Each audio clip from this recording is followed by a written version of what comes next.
पाहता लोचनी सुख झाले हो सागरे सुख झाले हो सागरे सुख झाले हो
विठ्ठली आवडी तो हा विठ्ठल बडवा तो हा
नव्हे तुझ हित विषय पोषिता हरी हरी म्हणता करशील माधव श्री हरी कृष्ण नर हरी वेगी हे उच्चारी लवलाही घडतील यज्ञ पापे होतील भग्न प्रपंच सर्वत्र होईल ब्रह्म माधव श्री हरी कृष्ण नर हरी वेगी हे उच्चारी लवलाही नामा म्हणे हरिकथा हरिभव व्यथा नामा म्हणे हरिकथा हरिभव व्यथा उद्धरसे सर्वथा भाक माझी माधव श्री हरी कृष्ण नर हरी वेगी हे उच्चारी लवलाही पंढरीच्या देवराया पंढरीच्या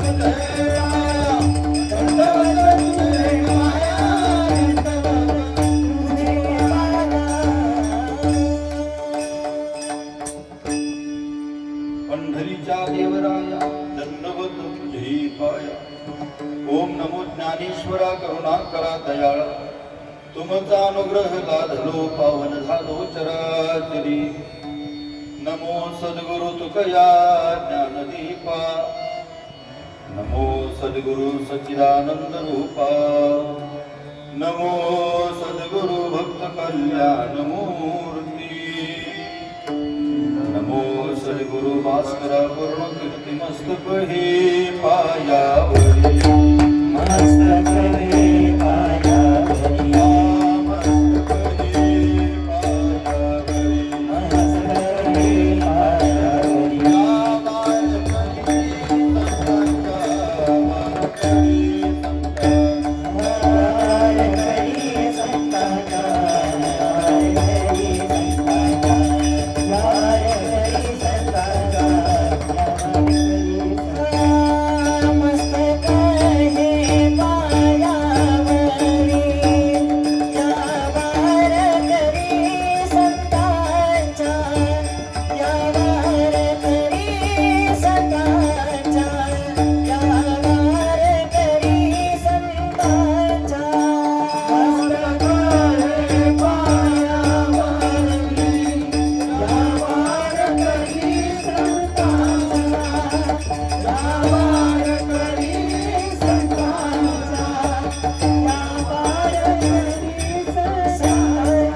साक्षात् प्रेम स्वरूपिणं नामदेवं दयामूर्तिं नाथं वन्दे पुनः पुनः वैराग्य सह परममूर्तिं देवक्षेत्रं निवासिनं तुकाराम महाराष्ट्र भक्तराजं चतुष्टकं जिथे ज्ञान विज्ञान संजीव होते जिथे योग विद्येस सामर्थ्य येते जिथे मानवाला मिळे मोक्ष गाथा तुझ्या पायरीशी सदा नम्र माथा नवी भूल अश्वत्थ वृक्षास आले जिथे गीत ओवी सविवेद झाले तुझ्या शब्द शब्दात सायुजनाथा तुझ्या पायरीशी सदा नम्र माथा तुझ्या मंदिरी आर्त जीवास तृप्ती तुझ्या दर्शनी लोक स्वानंद घेती श्रुती धन्य झाल्या तुझे गीत गाता तुझ्या पायरीशी सदा नम्र माथा अगा ज्ञानदेवा मुक्ताई परेशा तुझ्या पायरीशी सदा नम्र माता नव्हे तुझ हित विषय पोषिता नव्हे तुझ हित विषय पोषिता हरी हरी म्हणता तरशील माधव श्री हरी कृष्ण नरहरी वेगी हे उच्चारी लवलाही प्रस्तुत प्राप्त प्रसंगी आजच्या या प्रवचनरूपी सेवेकरिता जो अभंग आपल्या पुढे निवडलेला आहे त्या वारकरी संप्रदायातील एक गोड व्यक्तिमत्व भगवान परमात्म्याचे प्रेम भांडणी म्हणून ज्यांना संबोधलं जातं असे पंढरपूर निवासी नामदेव महाराज यांचा हरिपाठ प्रकरणातील हा अभंग आज या प्रवचन सेवेकरता निवडलेला आहे. या प्रवचन सेवेकरता या ठिकाणी आपण सगळे उपस्थित आहोत. ज्यांच्या निमित्तानं आपण या ठिकाणी सगळे एकत्रित जमलेलो आहोत. आपल्या सगळ्यांचं सुपरिचित असणारे एक पारमार्थिक व्यक्तिमत्व ज्यांचं अखंड जीवन अत्यंत गोड पद्धतीनं जे जगले त्यांना हा शेवटचा निरोप देण्याकरता हा जमलेला जनसमुदाय आपल्या सगळ्यांच्या सुपरिचित असणारे आपल्या पालीगावातील साखरी परिवारामधील एक वडील ज्यांना आपल्याला 13 दिवसापासून वैकुंठवासी म्हणावं लागतं. हरिभक्तपरायण वैकुंठवासी भगवानजी मारुती साखरे इहलोकीची यात्रा त्यांनी संपवली आणि अनंतचा प्रवास त्यांचा सुरू झालेला आहे. त्यांच्या जीवनातला हा शेवटचा संस्कार अर्थात उत्तर कार्याचा विधी आहे. आपल्या या हिंदू संस्कृतीप्रमाणे जर विचार करायचा झाला तर मानवी जीवनामध्ये 16 संस्कार सांगितलेले आहेत आणि शेवटचा जो संस्कार सांगितला अंत्येष्टी नावाचा त्या अंत्येष्टी संस्काराच्या अंतर्गत येणारा हा उत्तर कार्याचा विधी. या 13 दिवसांपर्यंत या संपूर्ण परिवाराला विटाळ असतो. 10 दिवसांपर्यंत जो विटाळ असतो आणि 13व्याच्या निमित्तानं पुढचा प्रवास जो आहे तो जीवात्म्याचा सुरू होत असतो. आणि म्हणून त्या जाणाऱ्या जीवात्म्याला हा शेवटचा निरोप देण्याकरता या परिवाराच्या माध्यमातून आयोजित करण्यात आलेला हा कार्यक्रम आहे. पश्चात मोठा परिवार आहे. त्यांच्या धर्मपत्नी असतील, 2 मुलं आहेत, 2 मुली, असा मोठा परिवार. आणि या परिवारानं आपलं पितृछत्र गमावलेलं आहे. 2 दैवत तुमच्या आमच्या परिवारामध्ये वास्तव्य करत असतात. त्यात पहिलं दैवत सांगितलं ते मातृदैवत आहे. मातृदेव भव, पितृदेव भव आणि मग आचार्य देव भव. या देवतांचा विचार करत असताना पहिलं दैवत सांगितलं मातृदैवत. म्हणजे शास्त्रानं सुद्धा आईला मोठेपणा जास्त दिला. संत महात्म्यांचा विचार केला तर संत महात्म्यानं सुद्धा आई वडिलांमध्ये आईला मोठेपणा मोठा दिला. पण महाराज रात्री सुद्धा आपण कीर्तनामधून ऐकलं की जेवढं महत्व घरामध्ये आईच असतं त्याच्यापेक्षा कैक पटीनं जास्त महत्व त्या परिवारातल्या वडिलांचं असतं. या वडिलांनी आपलं अखंड जीवन या परिवाराला उभं करण्याकरता झिजवलं. आणि केवळ प्रपंचच करत राहिले नाही, तर प्रपंच करता करता ज्या परमेश्वरानं आम्हाला हे जीवन दिलं, त्या परमेश्वराची सेवा सुद्धा ज्यांनी आपल्या अखंड जीवनामध्ये केली. रात्रीच्या कीर्तनामध्ये महाराजांनी सांगितलं, किंबहुना आपण अगदी जवळची व्यक्ती आहोत असं मला वाटतं. कारण त्यांचं जीवन महाराजांपेक्षा आपल्याला जास्त जवळून पाहायला मिळालं. परमार्थ करणाऱ्या माणसांमध्ये दोन पद्धतीची माणसं आपल्याला पाहायला मिळतात. काही पारमार्थिक माणसंही आमच्यासारखी असतात. माफी मागून बोलतो, प्रवचन कीर्तन केली म्हणजे माणूस पारमार्थिक आहे असं लेबल लावणं चुकीचं आहे. कदाचित हा दिखावा सुद्धा असू शकतो. सध्या काय झालं, संत मंडळी असेल किंबहुना पारमार्थिक माणूस झाला, या समाजामध्ये मानमान्यतेला प्राप्त होतो, प्रतिष्ठेला प्राप्त होतो, बऱ्याच गोष्टी त्या माणसाला चालून येतात. याच्याकरता येणारी माणसं आज पाहायला मिळतात. पण महाराज, देवाची प्राप्ती व्हावी आणि आपण केलेलं भजन देवापर्यंत जावं याच्याकरता भजन करणारी माणसं आज आम्हाला कमी पाहायला मिळतात. एक मात्र सांगतो, भगवंताची भक्ती करत असताना, त्याचं नामचिंतन करत असताना तुम्ही वरून किती पण भजन करा, त्याच्यापेक्षा त्या परमात्म्याला जर कोणतं भजन आवडत असेल तर तुम्ही भावनेनं केलेलं भजन हे त्याला जास्त आवडतं. कबीर महाराजांचा एक अभंग तुम्हाला सांगतो. तुकाराम महाराजांचा हिंदीतला अभंग आहे. महाराज म्हणतात, गिरीधर लाल तो भाव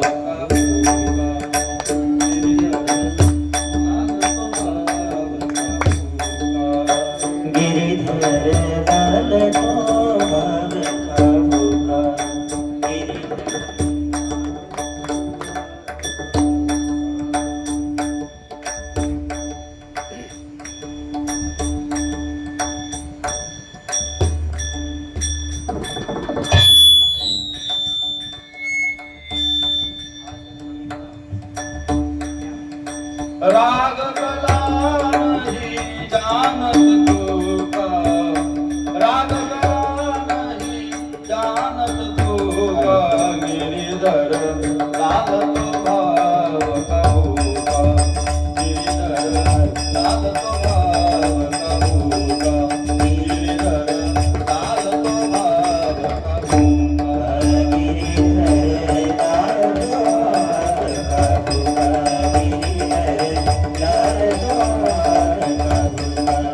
गिरिधर लाल तो भाव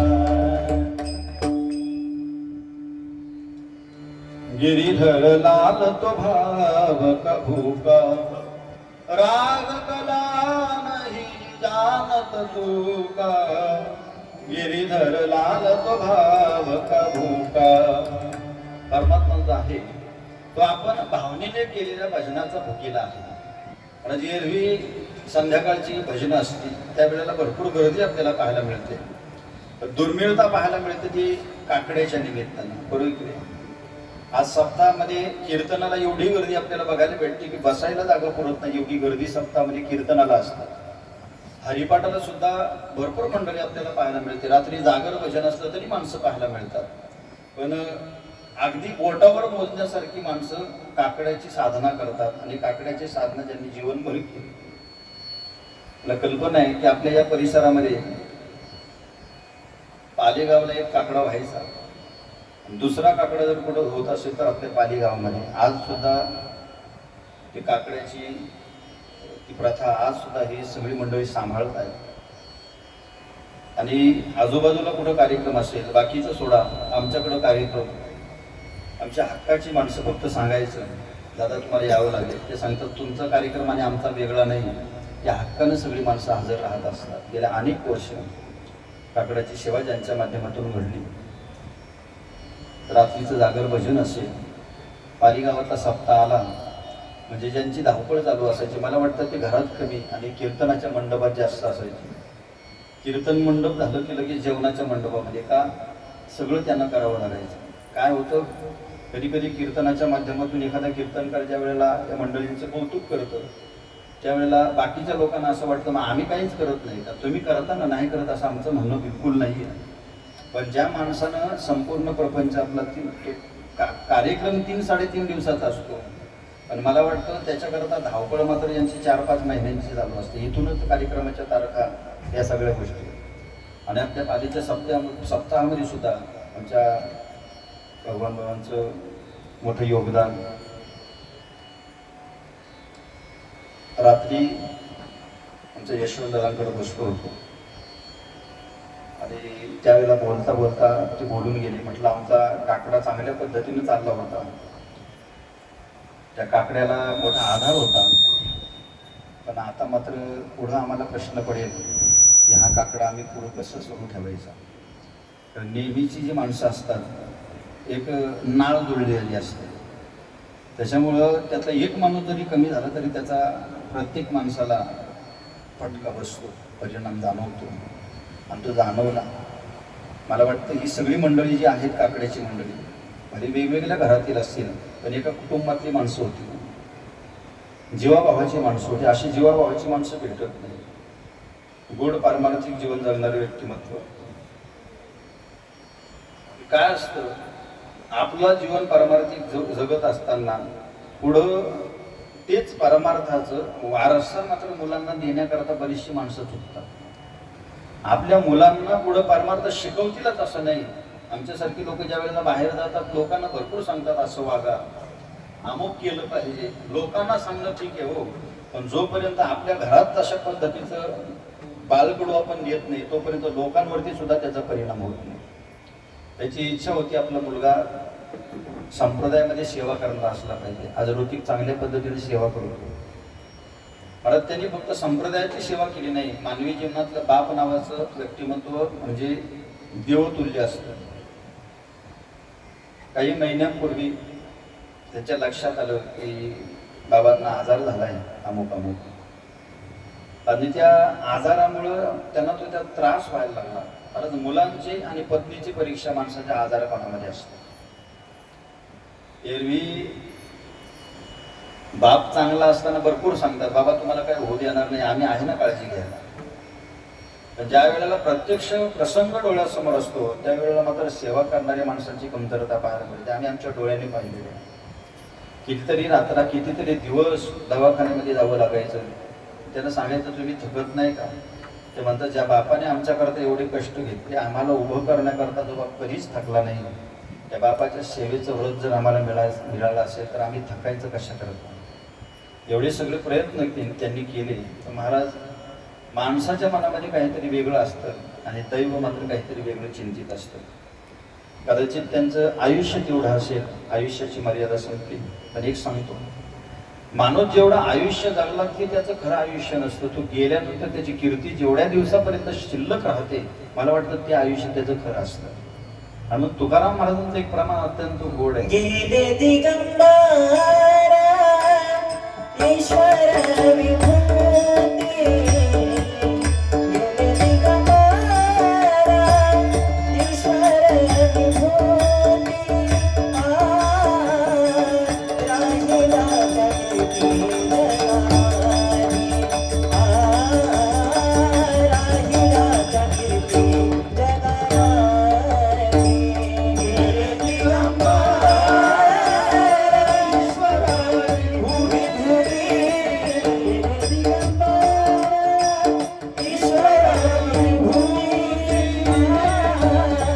राहिला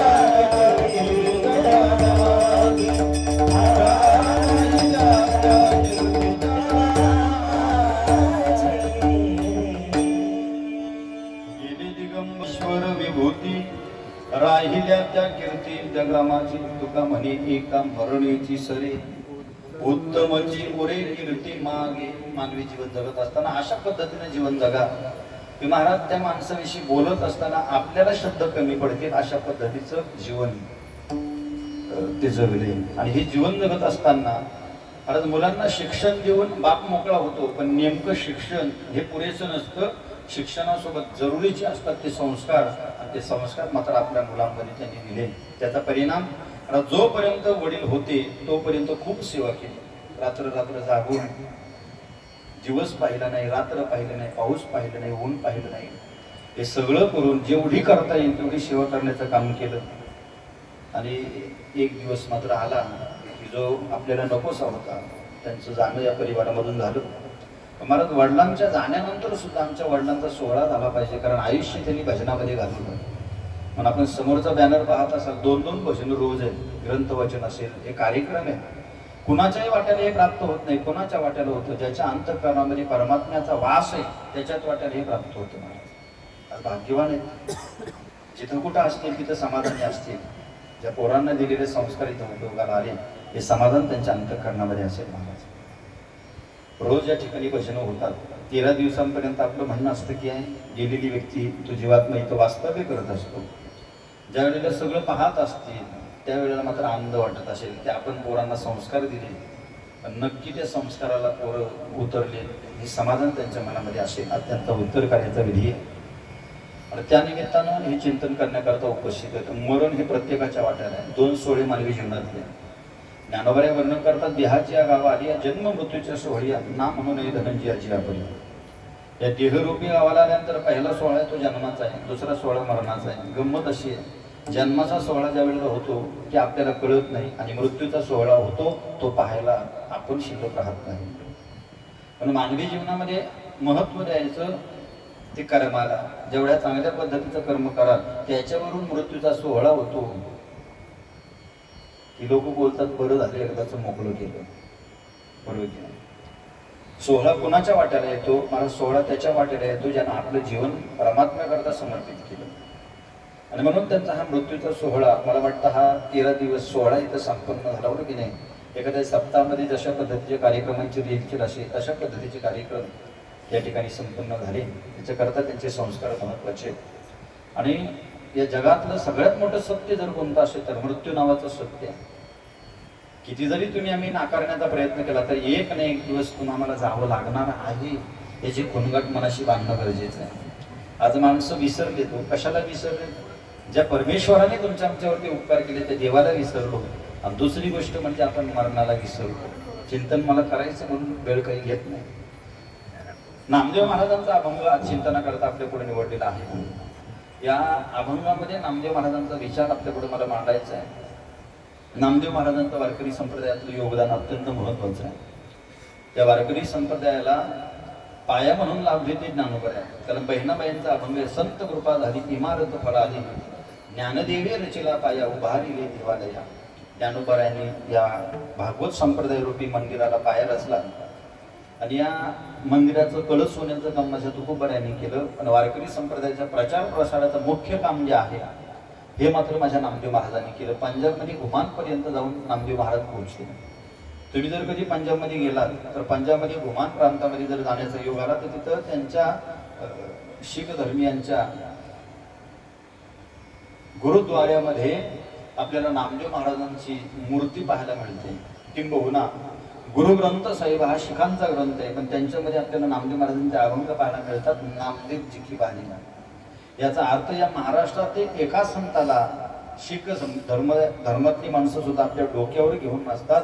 एवढे अधिकार संपन्न संत म्हणजे नामदेव महाराज आहेत. या नामदेव महाराजांचा विचार करायचा झाला तर आज जे कीर्तन प्रवचन आपल्याला पाहायला मिळतात या कीर्तन संप्रदायाचे आद्य कीर्तनकार म्हणजे नामदेव महाराज आहेत.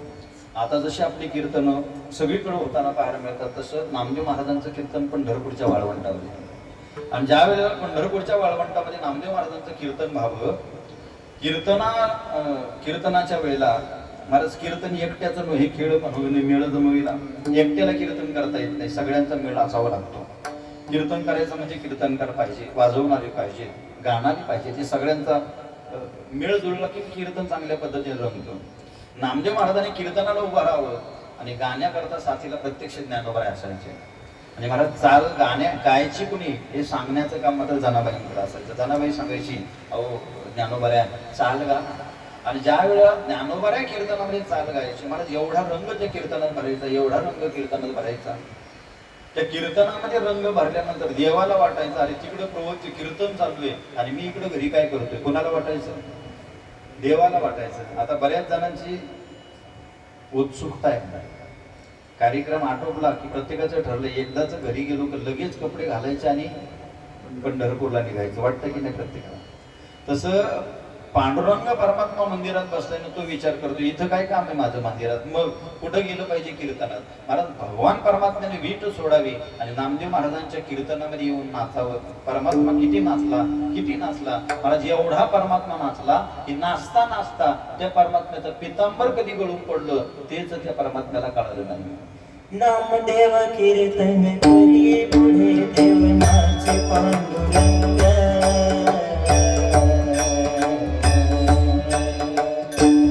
नामदेव कीर्तन करी पुढं देवनाचे पांडुरंग.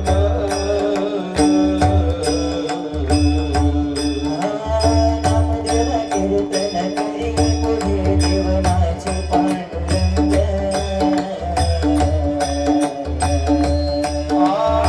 नामदेव कीर्तन करी पुढं देवनाचे पांडुरंग.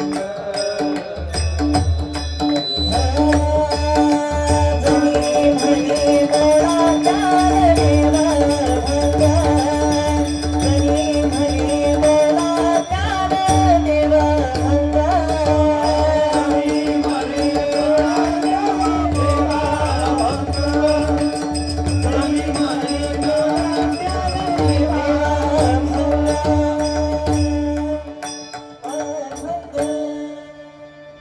नामदेव कीर्तन करी पुढं देवनाचे पांडुरंग. जनी बोले म्हणे ज्ञानदेवा बोला अभंग. परमात्मा किती नाचला. महाराज म्हणतात नाचता नाचता देवाचा गळला पितांबर. सावध होई देवा ऐसे बोले कबीर. कबीर महाराज सावध करतात, हे देवा तुझी पितांबर सुटलं बघ जरा. हळदीत नाचताना सांगतात की नाही, अरे तुला पॅन्ट सुटली तरी सुधरायली नाही का, बोलतात ना माणसं. तसं देवाला सावध करायला लागले कबीर महाराज. अरे धोतर सुटलं तुझं, त्याला सावध हो. कसं आहे, मोठ्या माणसाची इज्जत खूप सांभाळावी लागते. आणि मग सावध करण्याचं काम केलं महाराज. हे सगळं वातावरण नामदेव महाराजांच्या कीर्तनात. कीर्तन झालं की महाराज पूर्वीच्या काळामध्ये कीर्तनाला येताना माणसं अशी खाली हात येत नव्हती. आता येताना माणूस मोबाईल हातात घेऊन येतात, पण पूर्वीच्या काळात येताना माणसांच्या हाताची खाली वही असायची, पेन असायचं. यायचे कीर्तनाला, अभंग कुठला घेतला, नवीन एखादा श्लोक, एखादा दृष्टांत, एखादी ओवी, नवीन काहीतरी आम्हाला ऐकायला मिळालं तर लोक लिहून घेऊन जायचे. आता मात्र कीर्तन ऐकतात लोक, आल्यानंतर महाराजांना सांगतात महाराज तुमचं तुम्हालाच. आणि मग महाराज असे कीर्तन ऐकल्यानंतर काही शंका जर काही ऐकणाऱ्या मंडळीच्या मनामध्ये निर्माण झाल्या तर मग एकांतामध्ये महाराजांना विचारायचे, महाराज कीर्तनामध्ये अमुक अमुक विषय तुम्ही घेतला, आमचं समाधान झालं नाही, आम्हाला समजेल अशा भाषेत तुम्ही सांगा. काही साधक नामदेव महाराजांजवळ गेले, जे प्रपंचातले. नामदेव महाराजांना त्यांनी सांगायला सुरुवात केली. नामदेव महाराज म्हटलं आम्ही प्रपंच करणारी मंडळी आणि प्रपंचातल्या माणसाचा एक विषय, जगातले सगळे विषय आपल्याला कसे मिळवता येतील, संपादन करता येतील, याच्याकरता तुमचा आमचा प्रयत्न सुरू आहे की नाही सांगा बघू. प्रत्येकाला वाटतं हे मिळालं की समाधान नाहीये, दुसरं कसं मिळेल याच्याकरता माणसाची. एखाद्याने बंगला झाला बाजू, मग तो काय सांगतो आता बंगल्याच्या पुढे चांगली गाडी नको, गाडी आल्यावर आता एखादी बायको पाहिजे की नको, बायको आली की पोरं पाहिजेत, अमुक पाहिजे. हे सगळं जमा करण्याच्या पाठीमागं तुम्ही आम्ही लागलो. हे मिळालं की ते मिळालं पाहिजे. त्यांनी सांगितलं आम्ही प्रपंचातली माणसं आहोत, फक्त जमा करण्याच्या पाठीमागं, हा प्रपंच गोळा करण्याच्या पाठीमागं आमचा कळ आहे. नेमकं हे प्रपंचातलं सगळं जमा केलं म्हणजे आमचं हित होणार आहे की कशानं आमचं हित होणार आहे, या हिताच्या संबंधातला प्रश्न विचारला नामदेव महाराज. महाराज आमचं हित कशामध्ये आहे सांगा ना. महाराजांनी सांगितलं ऐका, या जगातील किंबहुना सगळे विषय जरी तुमच्या जीवनामध्ये तुम्ही मिळवले ना, त्याच्यानं तुमचं हित होणार नाही. तुम्हाला जर वाटत असेल तुमचं हित व्हावं, एक काम करा, प्रपंच बाजूला ठेवा आणि परमात्म्याला अर्थात त्या देवाचं नामचिंतन कंठामध्ये धारण करा. त्याचं नामचिंतन जर तुमच्या जीवनामध्ये घडलं ना, त्याच्यानं तुमचं हित होणार आहे, विषयांच्या संपादनाने हित होणार नाही. हेच नामदेव महाराज अभंगाच्या पहिल्या चरणात सांगितलं. विषय पोषिता नव्हे तुझं हित. विषय पोषिता नव्हे तुझं हित. विषय पोषिता नव्हे तुझं हित. विषय पोषिता नव्हे तुझं हित. विषय पोषिता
साधकांनी प्रश्न विचारला, आम्ही प्रपंचातले माणूस आहोत, प्रपंचातल्या माणसाचा एकच हेतू असतो की जगातले सगळे विषय आमच्या जीवनामध्ये प्राप्त झाले पाहिजे. सगळे विषय प्राप्त करून जीवनामध्ये प्राप्त करून घेणं म्हणजे हित साधना आहे. की नेमकं हित साधण्याचं तुमचं समीकरण काय आहे? नामदेव महाराजांनी उत्तर दिलं, नव्हे तुझं हित विषय पोषिता हरी हरी म्हणतात रशील. तुला जर वाटत असेल तरुण जावं, तुझं हित व्हावं, तर विषय जीवनामध्ये किती पण जमा करा, जीवनाला समाधान प्राप्त होत नाही. मला किती पण जमा करा. मला सांगा, अंबानी अदानी किती जीवनामध्ये प्राप्त केलं आहे का? कमी त्यांच्या जीवनामध्ये काही? एवढं सगळं मिळून सुद्धा समाधान आहे का? समाधान पाहायला मिळत नाही. सध्याच्या काळाचा विचार मांडून जातो. विराट कोहली बऱ्याच जणांना आवडत असेल, क्रिकेटर आहे, बरोबर की नाही? IPL चालू झालं की RCBचे फॅन आणि मुंबई इंडियन्सचे फॅन यांच्यामध्ये भांडणं लागायला तयार होतात. मला एक बोलायचंय, विराट कोहली मला तो पैशानं खूप श्रीमंत आहे. बायकोचं नाव माहिती त्याच्या? माहिती असेल बरेच जणांना. अनुष्का शर्मा जी हिरोईन आहे, आज पैशाच्या बाबतीत तो संपन्न आहे, प्रतिष्ठेच्या बाबतीत संपन्न आहे. त्याने सांगावं आणि सगळ्यांनी ऐकावं अशा पद्धतीचं एक त्याच्या जीवनामध्ये प्राप्त झालेलं आहे सगळं. आणखी जर बोलायचं झालं, महाराज पाणी जो तो पितो ते पाणी सुद्धा बाहेरून आणलं जातं. आपल्या देशातलं पाणी नाही चालत, त्याला बाहेरून पाणी. एवढं सगळं त्याच्या जवळ आहे. मला सांगा, आपलं समीकरण असं आहे की जीवनात सगळे सुख, सगळे विषय मिळाले म्हणजे माणूस सुखी, बरोबर का? हे आपलं समीकरण झालं. पण महाराज एवढं सगळं मिळालं त्याला, पण मन मात्र समाधानी नव्हतं. म्हणजे ज्या वेळेला त्याला वाटलं आपलं मन समाधानी नाही, नेमकं काय केलं पाहिजे, महाराज त्याला कळालं. ज्या वेळेला मनाला समाधान मिळत नाही, शांती मिळत नाही, सुख मिळत नाही, त्यावेळेला ते विचारण्याकरता कोणाकडे गेलं पाहिजे त्याला कळालं. कोणाकडे गेला होतो महाराज? तो निघाला आणि वृंदावन गाठलं. वृंदावनामध्ये प्रेमानंद महाराजांच्या समोर जाऊन बसला, नतमस्तक झाला.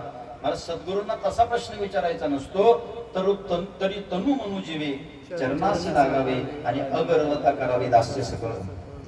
अगर्वताने त्यांच्या समोर जायचं, दास्यत्व पत्करायचं त्यांचा आणि प्रश्न विचारायचा. त्यांनी सांगितलं, मी विराट कोहली आहे, जगामध्ये माझं नाव आहे, कोट्यवधीमध्ये माझे फॉलोअर्स आहेत, करोडो रुपयाची प्रॉपर्टी आहे, सगळ्या गोष्टी मला प्राप्त आहेत, पण जीवनामध्ये लागणारं समाधान, सुख, शांती या गोष्टी माझ्या जीवनामध्ये प्राप्त नाही आहेत. काय करावं लागेल? दोनच शब्दात त्याला उपदेश केला, एक काम कर, राधा राधा या 2 नामांचा जप कर, तुझ्या जीवनाचं कल्याण होईल. महाराज त्याने पवित्र असणारी तुळशीची माळ गळ्यात घातली. त्यानंच घातली असं नाही महाराज, अनुष्का शर्माच्या गळ्यामध्ये सुद्धा पवित्र तुळशीची माळ आहे आणि हातामध्ये जपयंत्र असतो. कधी कधी गोमुखी असते, ज्याच्या द्वारा भगवंताचं नामचिंतन करतात. कशा करता हे सगळं सांगितलं महाराज. सरते शेवटी जीवनात किती जरी काही मिळवलं तरी नामचिंतनाशिवाय या जीवनाला दुसरा तरणोपाय नाही. अर्थात भगवत नामचिंतन हे जीवाला समाधान देणार आहे. म्हणून नामदेव महाराजांचं म्हणे, नव्हे तुझं हित विषय पोषिता हरी हरी म्हणतात ऋषीला. जीवनातले विषय किती पण संपादन करा, सगळे विषय मिळाले म्हणजे समाधानी होत नाही. ययाती राजाचे चरित्र आहे. ययाती नावाची कादंबरी एवढी मोठी आहे, कधीतरी वाचा ती. महाभारतातलं ते एक पात्र आहे. पुरूच्या ययातीला शाप होता, दैत्यांचे गुरु असणारे शुक्राचार्यांचे शाप होता त्याला की तरुणपणामध्ये म्हातारपण येईल तुला. परिणाम असा झाला की शक्ती राहिली नाही शिल्लक शरीरामध्ये आणि विषय उपभोगाची इच्छा मनात निर्माण झाली. विनंती केलं पोरांना, अरे तुमचं तारुण्य मला द्या. कुठलाच पोरगा तारुण्य द्यायला तयार झाला नाही. शेवटी पुरू नावाचा एक मुलगा उभा राहिला, बाबा तुम्हाला तारुण्य पाहिजे ना, मी माझं तारुण्य देतो. परत बापा करता मुलं काय काय त्याग करता पहा. स्वतःचं तारुण्य बापाला दिलं पुरून आणि मग त्या ययातीने हजारो वर्षापर्यंत विषयांचा उपभोग घेतला. सगळं काही झाल्यानंतर ययातीला विचारण्यात आलं, काय रे बाबा एवढ्या वर्षापर्यंत विषयांचा उपभोग घेतला, आता जीव समाधानी आहे का? त्याने उत्तर देताना एक सांगितलं, न काम भोग, कामाचा भोग घेतल्यानंतर इंद्रिय शांत होत नाही, उलट गंमत वेगळी आहे. महाराजांचं म्हणणं आहे, विषय सेवेचा पूर्ण तृप्त झाला, इंधने निमाला अग्नी कोठे. एखाद्या ठिकाणी आग लागलेली असावी, आग लागलेल्या ठिकाणी जाऊन तुम्ही लाकडं टाका, गवताच्या पेंड्या टाका, रॉकेल होता नाही तर काही करा. मला सांगा, अग्नीचा भडका कमी होईल की वाढेल? अग्नीचा भडका कमी होण्याच्या ऐवजी वाढतो. परत तशाच पद्धतीनं या इंद्रियाला जेवढी भोग द्याल ना तेवढं या इंद्रियांची हाव वाढत जाते. किती पण द्या याला. मग काय केलं पाहिजे? परत त्याला कुठंतरी बाजूला करावं लागतं. ते दूर केल्याशिवाय परमात्मा प्राप्ती नाही. म्हणून इथं नामदेव महाराज म्हणतात नव्हे तुझं हित विषय पोषिता. पंचपट 5 प्रकारचे विषय, शब्द स्पर्श रूप रस गंध. प्रत्येकाला या विषयांची अपेक्षा आहे. कीर्तन चालू असतं, एवढ्यामध्ये कुणाचा तरी मोबाईल वाजला, सुंदर पद्धतीनं गाण्याची रिंगटोन असली की कीर्तनातलं मन लगेच तिकडं जातं. किती मस्त टोन आहे नाही का हो? आमच्या कानाला सवय लागली शब्द या विषयाची. आता कीर्तन 11:30 पावणे 12 होत आली. जेवण रेडी झालं. कशावरून ओळखायचं? पापड तळलेला वास आला की समजायचं जेवण रेडी झालं. बरोबर की नाही? जसा पापडांचा वास आला तसं नाकाला सांगावं लागत नाही तू तिथं जा. बरोबर की नाही?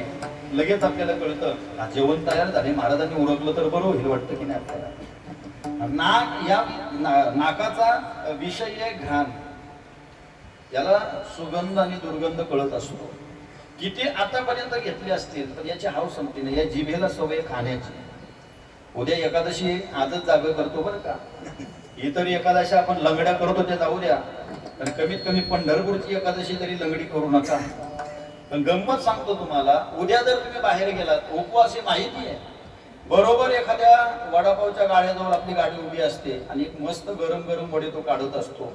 जेव्हा तो वडे काढतो मग मनात लगेच विचार येतो आज जर एकादशी नसती ना तर बरोबर काम केलं असतं. मला बोलायचं ते मनात आणण्यापेक्षा खाल्लेलं परवडलं. बरोबर की नाही? विषय याला या शरीराला इंद्रियांना विषयांची सवय लागली, सुटत नाही ती. मग महाराज काय करावं? हळूहळू त्यांचा त्याग करावा लागतो. महाराज म्हणतात का त्याग करावा? कारण ते किती पण मिळवले, किती पण जीवनामध्ये उपभोगले तरी जीवाचं समाधान होणार नाही. पण नव्हे तुझं हित विषय पोषित. मग महाराज नेमकं काय केलं पाहिजे? आमचं हित व्हावं याच्याकरता काय केलं पाहिजे? महाराज म्हणतात ते देवाचं नाम चिंतन केलं पाहिजे. हरी हरी म्हणता तर शील. महाराज मग देवाचं नाव किती वेळा घ्यावं? काही गणित आहे की नाही? महाराज गोंदवलेकर महाराज माहिती आहेत आपल्याला, साताऱ्यामध्ये गोंदवले नावाचं गाव आहे. आणि तिथं ब्रह्मचैतन्य महाराज गोंदवलेकर हे महात्मे होऊन गेले. त्यांच्याकडे एक साधक गेला आणि प्रश्न विचारला, महाराज आम्हाला वाटतं की परमेश्वराचे आमच्यावरती ऋण आहेत, उपकार आहेत आणि त्यांचं नामचिंतन आमच्याकडनं घडावं. आम्हाला सांगा त्याचं किती वेळा नामस्मरण करावं? महाराज त्यांनी उत्तर दिलं, म्हटलं जेवढे श्वास त्या देवानं आपल्याला दिले तेवढं त्याचं नामचिंतन करावं. किती श्वास दिले हो? दिवसाला 21,600 श्वास दिले. कुणाला शंका असेल तर कॅल्क्युलेटर घ्या आणि मोजत बसा. बरोबर की नाही? शंका निरसन होऊन जाईल तुमची. अरे 21,600 श्वास दिले ती परमेश्वराने. मग तेवढ्या वेळेला भगवंताचं नामचिंतन घ्यायचं. तो माझ्यासारखा आळशी असेल त्याने सांगितलं, महाराज थोडंसं सोपं सांगा ना, एवढं अवघड जमतं का? मग एक काम करा म्हटलं, 1000 वेळा देवाचं नाव घ्या. त्यांनी सांगितलं नाही जमत ना तेवढं, आम्हाला धावपळच एवढी असते तर तेवढं भगवंताचं नाम चिंतन करायला वेळ नाही. मग महाराजांनी सांगितलं एक काम करा, कमीत कमी 3 वेळा त्या देवाचं नाव घ्या. किती वेळा हो? आता सोपं आहे की नाही सांगा बघू? 3 वेळा देवाचं नाव घ्या. म्हटलं कधी कधी घ्यायचं सांगा. म्हटलं सकाळी उठल्यावर एकदा घ्या, दुपारी एकदा घ्या आणि रात्री एकदा घ्या. म्हटलं 3च वेळा का घ्यायचं याचं कारण सांगा. त्यांनी सांगितलं परमेश्वर अर्थात देव आपल्यावरती 3 उपकार करतो दिवसातून.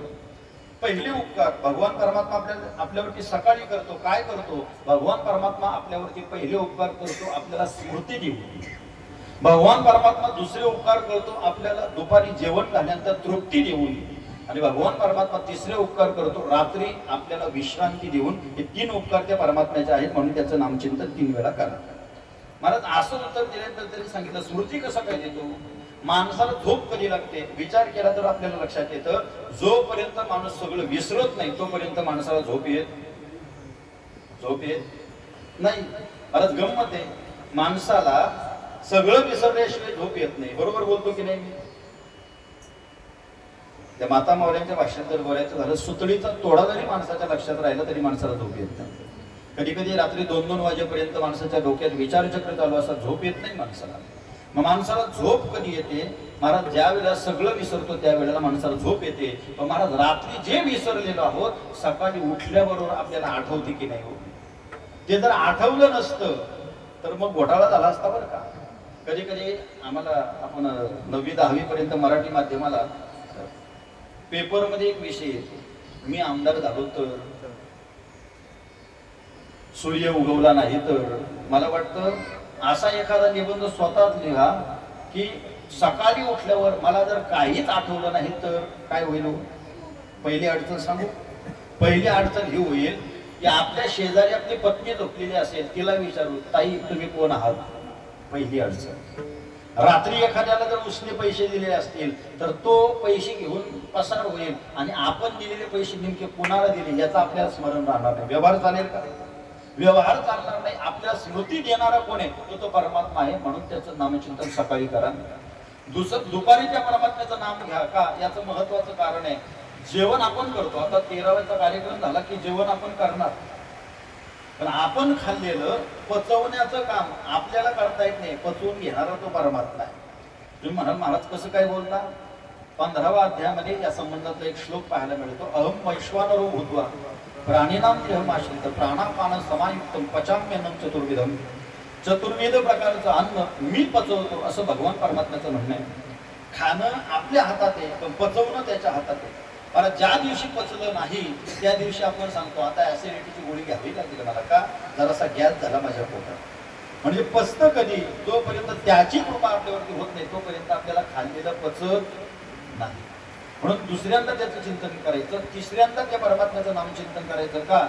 याचं कारण आहे महाराज रात्री आपण पडतो अंथरुणामध्ये, पण मला सांगा पडल्या पडल्या झोप येणारी माणसं खूप कमी असते. पडल्या पडल्या झोप येणारी माणसं कमी असतात. महाराज माणसाला झोप कधी येते? ज्या वेळेला त्या परमात्म्याची आपल्यावरती कृपा होते त्यावेळेला आपल्याला झोप येते. कधी कधी त्याची कृपा 8 वाजताच होते. कोणाची? देवाची कृपा 8 वाजताच होते. 8 वाजता झोप येते. कधी कधी 2 वाजता तरी माणसाला झोप येते. येते का झोप?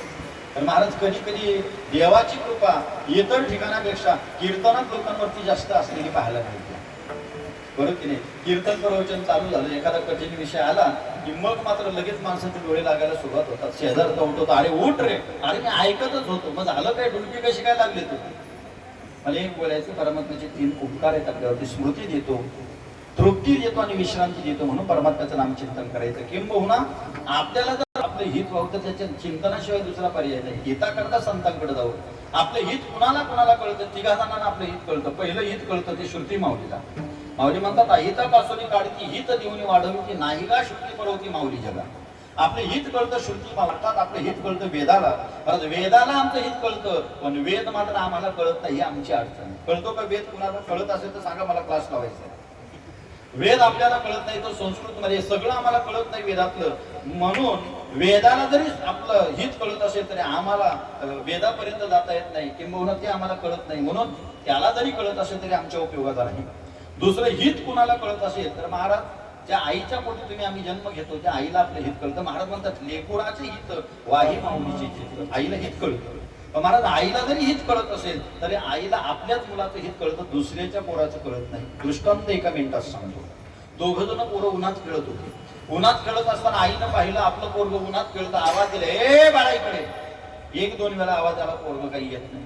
तिसऱ्यांदा गेली, फरफटत त्याला घेऊन आली. कळत नाही का तुला एवढा ऊन पडलाय आणि कुठं चालला मारायला? तिकडे चल इथं. तो पोरगा समाजवादी पार्टीचा होता. त्याने सांगितलं आई तू मला बोलावते आणि तो माझा मित्र तिथं खेळतो त्याला का बोलत नाही? त्याने सांगितलं त्याला मरू दे तिथं, तू घरात. आपुलियाचा कळवला आणि का बाळावरी नाही. आपल्या पोराचं कळतं महाराज आईला, दुसऱ्याच्या पोराचं कळत नाही. म्हणून आईला जरी हित कळत असेल तर आई ही संकुचित आहे. महाराज आपलं हित जर कोणाला कळत असेल तर संतांना कळतं. महाराज म्हणतात शोधून या रे संत हित जगाचे, हित जगाचे, हित जगाचे. शोधून या रे संत हित जगाचे, हित जगाचे, हित जगाचे. शोधून या रे संत हित जगाचे, हित जगाचे, हित जगाचे. शोधून या रे संत हित जगाचे, हित जगाचे, हित जगाचे. शोधून आले संत हित जगाचे. अरे तिसरं जर कुणाला हित कळत असेल तर संत महात्म्यांना कळलं. आणि संत महात्म्यांच्या मनामध्ये असा दुजाभाव नाही महाराज. ज्यांनी त्रास दिला त्यांच्याकरता ज्ञानोबाने पहिलं मागणं म्हणतात, जे खळांची व्यंकटी सांडू तयार कधी मिरती वाढू. मला सांगा, ज्यांनी त्रास दिला त्यांच्याकरता आपल्याला मागता येईल का? देवाने सांगितलं माग, आपण सांगू देवा मला काय देऊ नको, तर त्याला दिलेलं सगळं काढून घेईल. आहे ना आपली वृत्ती अशी? संतांची वृत्ती आणि आपल्या वृत्तीमध्ये खूप मोठा फरक आहे. संत महात्म्याने हित कळतं म्हणून ते साधक गेले ते संतांकडे गेले, त्यांना कळतं कुणाकडे गेलं पाहिजे. नामदेव महाराजांना विचारलं, महाराज आमचं हित कशामध्ये? त्यांनी सांगितलं, नव्हे तुझं हित विषय पोषिता हरी हरी म्हणता तरशील. महाराज भगवान परमात्म्यानं त्याचं चिंतन केल्यानंतर आपलं हित होत असतं, बरोबर की नाही? म्हणून महाराजांचं एक प्रमाण सांगतो, हित ते करावे देवाचे चिंतन, हित ते करावे देवाचे चिंतन, हित ते करावे देवाचे चिंतन, हित ते करावे देवाचे चिंतन, करोनी आमन शुद्ध भावे, करोनी आमन शुद्ध भावे, सकळांचा पाया माझे दंडवत, सकळांचा पाय माझे दंडवत.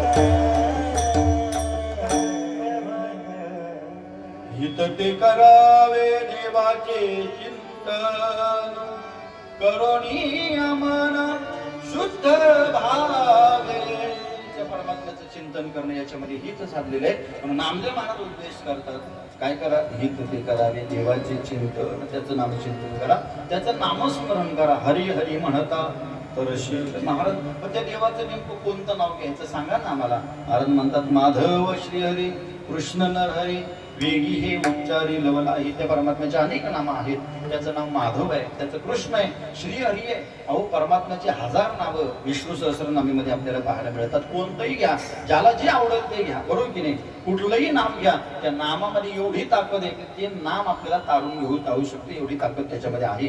मग महाराज त्या नामचिंतनाचा प्रभाव सांगा ना. केलं जर नामचिंतन आमच्या जीवनामध्ये तर काय होईल? महाराज प्रभाव सांगतात, घडतील यज्ञ पापे होतील भग्न, प्रपंच सर्वत्र होईल ब्रह्म. त्याचं नामचिंतन जर केलं तर आमच्या जीवनात घडलेली सगळी पापं भस्मसात होऊन जातील. परिणामतः आमच्या जीवनामध्ये नामचिंतनाचा यज्ञ निर्माण होईल. यज्ञ करणं साधी सोपी गोष्ट नाही, यज्ञ करणं साधी नाहीये गोष्ट. महाराज यज्ञ करायचं झालं म्हणजे हत्तीच्या सोंडेच्या प्रमाणे तुपाची धार टाकावी लागते आणि ते शुद्ध तूप लागतं, मिक्सिंगचं नाही. आता तुकाराम मुंडे आल्यापासून तूपवाल्यांची दूधवाल्यांची मोठी अडचण झाली, बरोबर की नाही? आतापर्यंत दुधात पाणी टाकत होते हे सगळं माहिती होतं, पण युरिया टाकला जातो हे सगळं नव्हतं माहिती आपल्याला, बरोबर की नाही? सांगायचं तात्पर्य एवढे, आता सध्याच्या काळात जर विचार करायचा झाला तर शक्य नाही यज्ञ करणं. पण महाराज राम म्हणता वाटत आली यज्ञ पाहूला पाहू, हे सामर्थ्य भगवान परमात्म्याच्या नामचिंतनाचं. म्हणून घडतील यज्ञ पापे होतील भग्न, प्रपंच सर्वत्र होईल ब्रह्म. नामदेव महाराज सांगताय, या जीवाच्या पाठीमागे सगळ्यात मोठी व्यथा जर कोणती लागली तर भव अर्थात संसाराची व्यथा आहे. ही संसाराची व्यथा जीवनातली संपावी असं वाटत असेल तर भगवान परमात्म्याच्या कथेशिवाय, भगवंताच्या नामचिंतनाशिवाय दुसरा पर्याय नाही. अभंगाचं नामा म्हणे हरी कथा हरी भगवंता, नामा म्हणे हरी कथा हरी भगवंता, नामा म्हणे हरी कथा हरी भगवंता, नामा म्हणे हरी कथा हरी भगवंता. उद्धरसी सर्वथा भक्त माझे, उद्धरसी सर्वथा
नामा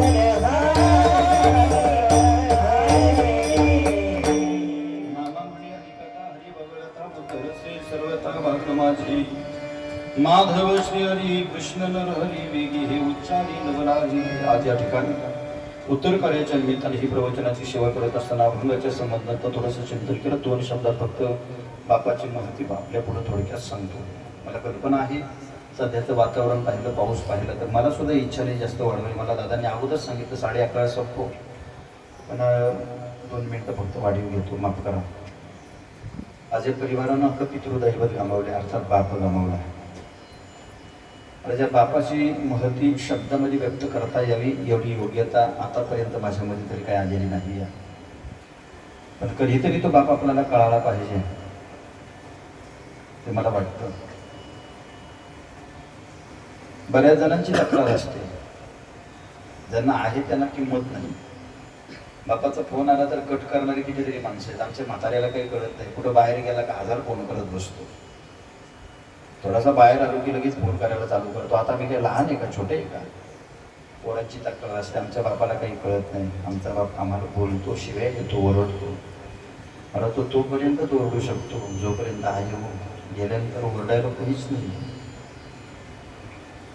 एवढा हक्काने आपल्यावरती रागवणाऱ्या जगात दुसरं कोणी नाही. आपण बाहेर गेलो ना, कोणाला काय घेणं देणं पडलंय, बापाला काळजी असते. कारण जोपर्यंत मुलगा घरात परत येत नाही ना तोपर्यंत झोप सुद्धा त्याला लागत नाही. विचार करा, बाहेर गेलेला मुलगा आहे, सध्याची परिस्थिती अशी आहे, गाड्या वेगात चालतात, कुठं काही झालं तर मला आधार कोणाचा आहे? बापाचं खूप प्रेम असतं मुलावरती. पालेगावची घटना डोळ्यापुढे आणा. तरुण मुलगा जिम करता गेला. त्या बापाच्या स्वप्नात सुद्धा कधी नव्हतं या वयामध्ये आपल्या मुलाचा खांदे कधी होण्याची वेळ आपल्यावरती येईल. कुणाच्या मनात नसतं महाराज. पण ज्या वेळेला अशा पद्धतीची घटना घडते त्यावेळेला बापाचं अंतःकरण असतं. कारण तळ हाताच्या घोडाप्रमाणे त्याला लहानाचं मोठं केलेलं आहे, त्याला मोठं होताना पाहिलेलं आहे, त्याच्याकरता लागणाऱ्या सगळ्या गोष्टींची तरतूद केली आहे, त्याच्याकरता घर आहे, त्याच्याकरता बँक बॅलन्स, पैसा सगळं काही त्याच्याकरता जमा केलं. आणि तोच जर आपल्या अगोदर गेला तर नेमकं काय करायचं प्रश्न असतो माणसाला. बापाचं काळीच खूप मोठं आहे. रात्री महाराजांनी सांगितलं जगी ऐसा बाप व्हावा ज्याचा वंश मुक्तीस जावा. खरं बाप त्याने आपल्या पुढे सांगितलं. बाप काय काय करतो सगळं त्यांनी रात्री सांगितलं. ऐका, एक वाक्य सांगतो बाप म्हणजे काय. आणि कुठल्याही प्रकारचा नवस न करता आपल्या मनातल्या सगळ्या मनोकामना जो पूर्ण करतो ना तोच बाप असतो. कधीतरी विचारा ना, 50,000 रुपये पगारा बापाला असावा, स्वतः करता काहीच घेणार नाही हो. मुलांना जे जे लागेल ते पुढे करून ठेवतो. आपल्या जीवनात खरा आनंद माणसाला तेव्हाच लुटता येतो जोपर्यंत बाप जिवंत आहे. ज्या वेळेला बाप जातो ना सगळं काही जवळ असतं पण आनंद लुटता येत नाही. महाराज भाग्यवान आहात ज्यांचे ज्याचे बाप जिवंत आहेत. म्हणून बापाचा फोन आला तर इग्नोर करू नका, टाळू नका. बऱ्याच जणांचं म्हणणं असतं की तुम्हाला बापाचा फोन तरी येतो, आम्हाला फोन करायला बापच शिल्लक राहील. गेल्यानंतर त्याची किंमत कळण्यापेक्षा तो आहे ना तोपर्यंत त्याची किंमत कळायला पाहिजे. या परिवाराने खूप सेवा केली महाराज. बापामध्ये खूप जीव आहे. नुसतं कळालं तरी धावपळ करत जी कामं आहेत ती हातातली कामं टाकून ती पुढे पळत यायची. कळालं त्याला कॅन्सर नावाचा आजार असा आहे की त्यातनं वाचणं शक्य नाही. तर त्यांचं एक म्हणणं असायचं, खाटेमध्ये जरी पडलेलं असेल ना तरी आमच्या बापाचा आम्हाला आधार असतो. तिथं बसून नुसतं त्यांनी आमच्याकडे डोळ्याने पाहिलं ना तरी आमचं मन समाधानी होणार. ती अपेक्षा असते मुलाचं लग्न झालं की मी मोकळं होईल. आमच्या प्रतीकचं अजून लग्न बाकी आहे. प्रतीकचं लग्न झालं की मी गेलो तरी पण चालेल. काय माणसाचं आयुष्य, ही भावना होती मनास. परमेश्वरानं आयुष्य कमी दिलं. बाप गेल्यानंतर किंमत कळण्यापेक्षा तो असताना कळणं गरजेचं आहे. खूप काही बोलण्यासारखे बोलण्याची मानसिकता माझी मात्र कधी कधी राहत नाही. बोलण्याच्या ओघामध्ये एखादा शब्द चुकीचा गेला असेल मनपूर्वक आपली माफी मागतो. प्रवचन शिबिरामध्ये ज्यांनी मला गोड अशी बोलाची साथ दिली आमचे अजयजी ठाकरे आणि शुभ महाराज तिकडे असतील, अमितजी असतील, त्यांना धन्यवाद देतो. तानाजी दादा आहे, ही सगळी मंडळी महाराज आता कधी काकडा आला, सप्ताह आला, या मंडळीला तुमच्या भगवान बाबांची कमतरता वेळोवेळी जाणवत राहते. तक्रार नाही केली मला. सकाळी 4 वाजता उठून झालं, 4:30 वाजता दुसऱ्याच्या नावानं कधी खडी फोडली नाही. रात्री बोलता बोलता आमच्या यशवंताला बोलून गेले. म्हटलं रात्री आलो आम्ही, रात्री 11 वाजता 11:30 वाजता जेवण करीन जरी आलो तरी अर्धी भाकरी खाण्याकरता माझ्याजवळ यायची. आल्यानंतर दोन घास आम्ही खायचो. त्यांना प्रश्न पडला, याच्यानंतर आम्ही बाहेरून आलो, माझ्यासोबत 2 घास खाण्याकरता नेमकं कोण? गेल्यानंतर माणसाची किंमत कळते. त्यासोबत त्या परिवारानं आपल्या वडिलांची खूप सेवा केली. पश्चात हा एवढा मोठा सोहळा त्यांच्या जीवनामध्ये आपल्याला पाहायला मिळतो.